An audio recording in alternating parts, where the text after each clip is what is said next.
പൈസ എണ്ണി നോക്ക്. ഇതിപ്പോ എണ്ണാനാ മത്തായച്ചൻ എണ്ണി തിട്ടപ്പെടുത്തിയല്ലേ ഇങ്ങോട്ട് തന്നേ. അതല്ലടാ, ആര് പൈസ തന്നാലും അത് എണ്ണി തിട്ടപ്പെടുത്തണം.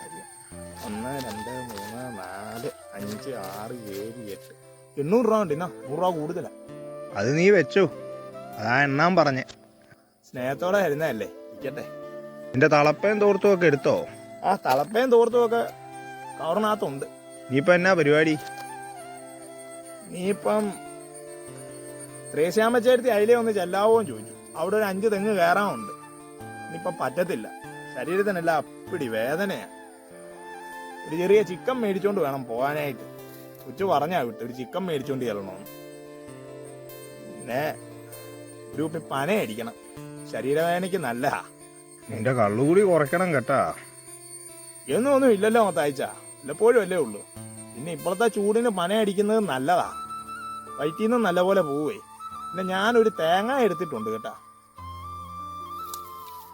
ഇന്നത്തെ തേങ്ങ നല്ല ഉള്ളുള്ള തേങ്ങായാ. ഒരെണ്ണം മതിയാ? ഓ ഒരെണ്ണം മതി, ഒരെണ്ണം ധാരാളം. കള്ളും കുടിച്ച് ഷാപ്പിലിരിക്കരുത്, നേരത്തെ വീട്ടിൽ കയറി ചെല്ലണം. എന്നാ ഞാൻ പൊക്കോട്ടെ? എന്നാ ചെല്ല്. പറമ്പിൽ പണി വല്ലതും ഉണ്ടേ വിളിക്കുക കേട്ടാ. വേറെ പണിയൊന്നും ഇല്ലിപ്പം വീട്ടിൽ.